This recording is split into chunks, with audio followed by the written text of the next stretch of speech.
नमस्कार, आप देख रहे हैं डॉक्टर साहिब, आपके साथ मैं हूं मुस्कान दर्शकों। आज के इस एपिसोड में हम बात करेंगे एलर्जी के बारे में। हम अक्सर ऐसा देखते हैं गर्मियों में पसीने की वजह से लोगों को रैशेज़ हो जाते हैं, खुजली होने लगती है, कहीं न कहीं एलर्जी हो जाता है इस चीज़ों से।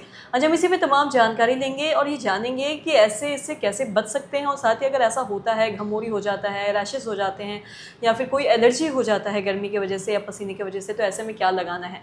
इसी पे तमाम जानकारी लेने के लिए हमारे साथ मौजूद है बिहार की जानी-मानी dermatologist doctor Richa Thakur. Ma'am नमस्कार, बहुत-बहुत स्वागत है आपका।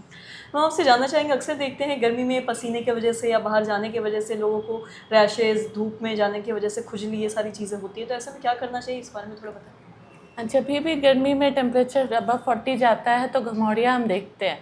तो ऐसे केसेस में आप दिन में 2 बार नहाएं। जब भी आपको घमौड़ी दिखे तो उस पे बर्फ़ लगाना है, एसी में रहना है, तो ही आप घमौड़ी को ठीक कर पाएंगे। इसमें गर्मी से बचाव ही उपाय है। और अगर घमौड़ी हो जाता है तो घमौड़ी में भी चूँकि कुछ बहुत सीवियर तरह के घमौड़ी होते हैं, तो उस टाइम अपने स्किन के डॉक्टर को दिखाएं।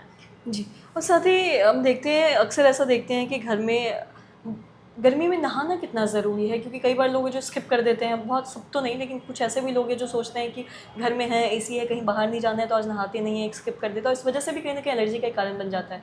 तो गर्मी में नहाते रहना, इनफैक्ट अगर 2 बार नहाना कितना ज़रूरी है दिन भर में? गर्मी में अगर आप 2 बार नहाते हैं तभी आप बहुत सारे इन्फेक्शन से बच सकते हैं। और गर्मी में अगर आपका आउटडोर एक्टिविटी, आपको बाहर जाना है, तब तो आपको 2 बार नहाना ही है।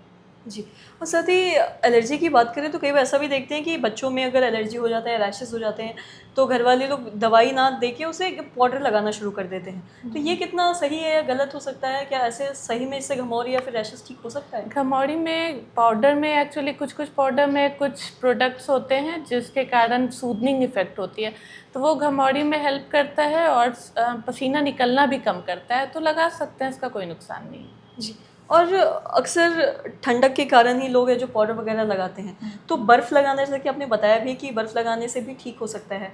तो अगर किसी को रैशेज़ हो जाता है, घमौरी या फिर दाने हो रहे हैं शरीर पे, तो बर्फ़ कैसे लगाना है, कितना फ्रीक्वेंटली लगाना है और कैसे, क्या इससे सच में ठीक हो सकता है? देखिए, स्किन में सारे दाने मतलब अलग-अलग होते हैं। तो अगर घमौड़ी के दाने आप बहुत कंफर्म है तभी बर्फ़ लगाना है, अदरवाइज़ कुछ दाने उससे बढ़ भी सकते हैं। तो अगर कुछ एरिया में जैसे आपको घमौड़ी लगे कि ये घमौड़ी है, तभी बर्फ़ लगाएं। और दिन में 2 बार 3 बार लगाएं, 2 बार स्नान करें। 2-3 दिन में अगर आराम नहीं मिले तो ज़रूर डॉक्टर को दिखाएं। जी, और साथ ही घमौरी में अक्सर ऐसा देखते हैं, पसीने की वजह से भी बहुत सारी दिक्कतें होती हैं, एक-दूसरे से भी कहीं न कहीं दाने हो सकते हैं, एक-दूसरे से भी फैल सकता है। तो ऐसे में क्या करना है, इस बारे में भी थोड़ा बताएँ? कपड़ों को अगर हम बात करें तो कई बार ऐसा होता है कि लोग सिंथेटिक कपड़े या फिर सिल्क के कपड़े बाहर पहन के धूप में जाते हैं, जिस वजह से भी शरीर में दिक्कत होती है।